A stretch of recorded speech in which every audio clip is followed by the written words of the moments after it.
Hi dear friends, welcome back to my channel. ഓണസദ്യയിൽ എല്ലാവർക്കും തന്നെ ഇഷ്ടമുള്ളൊരു സൈഡ് ഡിഷാണ് കൂട്ടുകറി. ഈ കൂട്ടുകറിയാണ് ഞാനിന്നിവിടെ കാണിക്കുന്നത്. അപ്പോൾ അതിന് മുന്നേ ആദ്യമായിട്ടാണ് നിങ്ങൾ എൻ്റെ ചാനൽ കാണുന്നതെങ്കിൽ പ്ലീസ് ഒന്ന് സബ്സ്ക്രൈബ് ചെയ്ത് സപ്പോർട്ട് ചെയ്യുക. അതുപോലെ അടുത്ത് കാണുന്ന ഓളുന്ന ബെല്ലൈക്കൺ കൂടെ മറക്കാതെ പ്രസ് ചെയ്യുക. അപ്പോൾ നമുക്ക് ഈ ഒരു കൂട്ടുകറി എങ്ങനെയാണ് ചെയ്യുന്നത് നോക്കാം.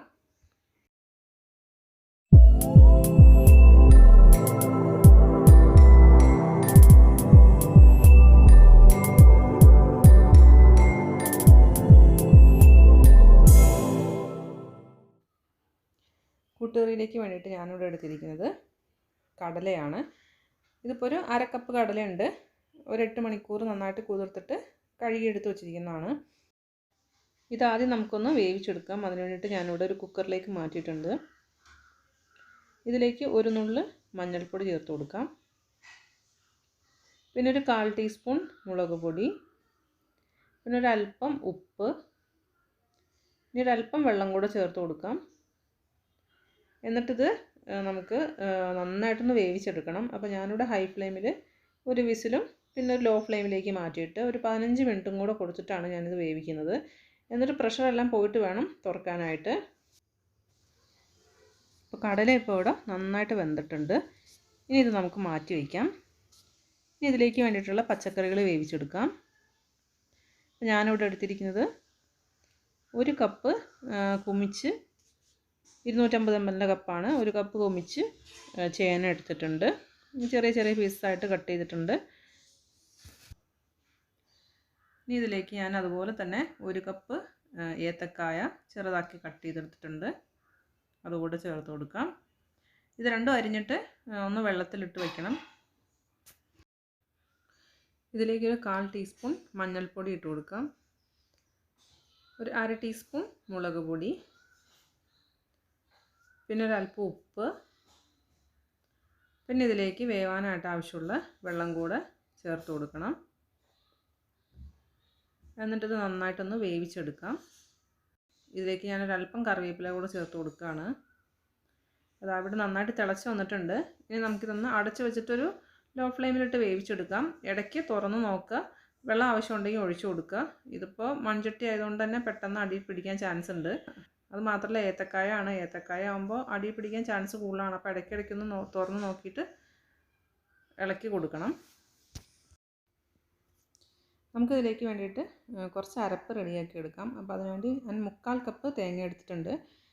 ഈ ഒരു കൂട്ടുകറിയിലേക്ക് 2 ടൈപ്പിൽ തേങ്ങ ചേർക്കുന്നുണ്ട്. ഒന്ന് പച്ചയായിട്ട് അരച്ചും ചേർക്കും, വറുത്തും ചേർക്കും. ഇതിലേക്ക് നമുക്കൊരു 1/4 ടീസ്പൂൺ ജീരകം ചേർത്ത് കൊടുക്കാം. എന്നിട്ടൊരല്പം വെള്ളം കൂടെ ചേർത്ത് കൊടുത്തിട്ട് ഒന്ന് അരച്ചെടുക്കാം. ഫൈനായിട്ട് അരയ്ക്കേണ്ട ആവശ്യമില്ല, തരിതരിപ്പായിട്ട് അരച്ചാൽ മതി. അപ്പോൾ ഞാനിവിടെ അരച്ചെടുത്തിട്ടുണ്ട്. ഏത്തക്കായും ചേനയൊക്കെ നന്നായിട്ട് വെന്ത് വന്നിട്ടുണ്ട്. ഇനി ഇതിലേക്ക് നമുക്ക് നമ്മളെടുത്ത് വെച്ചിരിക്കുന്ന കടല ചേർത്ത് കൊടുക്കാം. ഇത് നന്നായിട്ടൊന്ന് മിക്സ് ചെയ്ത് യോജിപ്പിക്കുക. ഈ സമയത്ത് വെള്ളം ഇല്ലെങ്കിൽ ഒരല്പം വെള്ളം ഒഴിച്ചു കൊടുക്കണം. തീരെ വെള്ളം ഇല്ലാതിരിക്കരുത് ഈ സമയത്ത്. ഇനി ഇതിലേക്ക് നമുക്ക് അരച്ച് വെച്ചിരിക്കുന്ന അരപ്പ് ചേർത്ത് കൊടുക്കാം. എന്നിട്ട് ഇത് നന്നായിട്ട് മിക്സ് ചെയ്ത് യോജിപ്പിക്കുക. ഇനി ഇതിലേക്ക് നമുക്ക് മധുരത്തിന് വേണ്ടിയിട്ട് ശർക്കര ചേർത്ത് കൊടുക്കണം. ഞാനിവിടെ പൊടിച്ച ശർക്കരയാണ് ചേർക്കുന്നത്.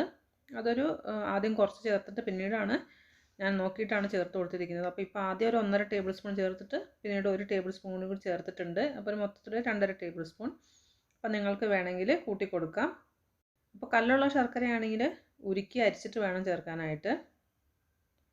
ഇനി ശർക്കര ഉരുകണം, അതുപോലെ തേങ്ങ നന്നായിട്ടൊന്ന് വെന്ത് കിട്ടണം. അപ്പോൾ ഇതാ ഇവിടെ തേങ്ങ നന്നായിട്ട് വെന്തിട്ടുണ്ട്, ശർക്കരയും ഉരുകിയിട്ടുണ്ട്, മധുരമൊക്കെ കറക്റ്റാണ്. ഇപ്പോൾ ഈ ഒരു സമയത്ത് ഇത്രയും വെള്ളം ഇരുന്നോട്ടെ, അല്ലെങ്കിൽ നമുക്ക് തേങ്ങ വറുത്ത് ഇതിലേക്ക് ചേർക്കാനുള്ളതാണ്. തേങ്ങ വറുത്ത് ചേർത്തിട്ട് കുറച്ച് നേരം കഴിയുമ്പോഴത്തേക്കും വല്ലാതെ ഡ്രൈ ആയി പോവും.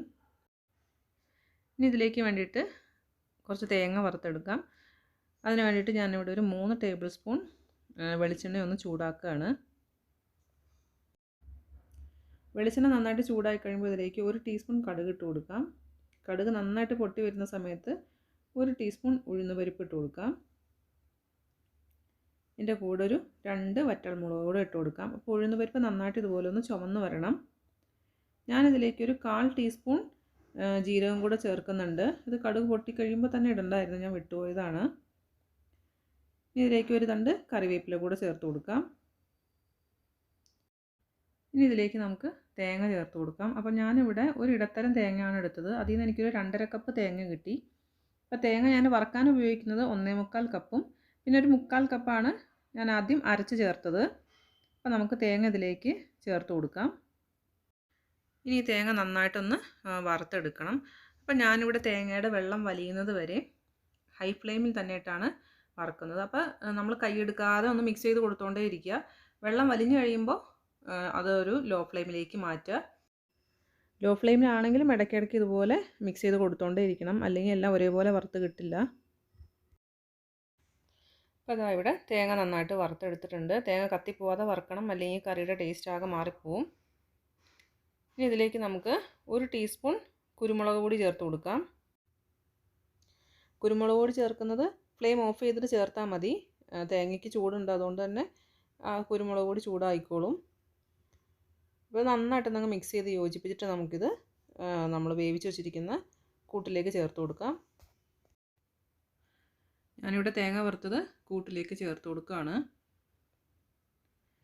ഇനി ഇത് നന്നായിട്ട് മിക്സ് ചെയ്ത് യോജിപ്പിക്കുക. ഇനി ചൂടാക്കേണ്ട ആവശ്യമൊന്നുമില്ല. നന്നായിട്ട് മിക്സ് ചെയ്ത് യോജിപ്പിച്ച് ഇതുപോലെ തട്ടിപ്പൊത്തി എടുത്തിട്ട് നന്നായിട്ട് മൂടി വയ്ക്കുക. കൂട്ടുകറി നിങ്ങൾക്ക് ഇഷ്ടപ്പെട്ടെന്ന് വിചാരിക്കുന്നു. ഇഷ്ടപ്പെട്ടെങ്കിൽ ലൈക്ക് ചെയ്യുക, കമൻറ്റ് ചെയ്യുക, അതുപോലെ ഫ്രണ്ട്സിനും റിലേറ്റീവ്സിനൊക്കെ ഷെയർ ചെയ്യുക. നല്ലൊരു വീഡിയോ ആയിട്ട് വീണ്ടും കാണാം. Thanks for watching.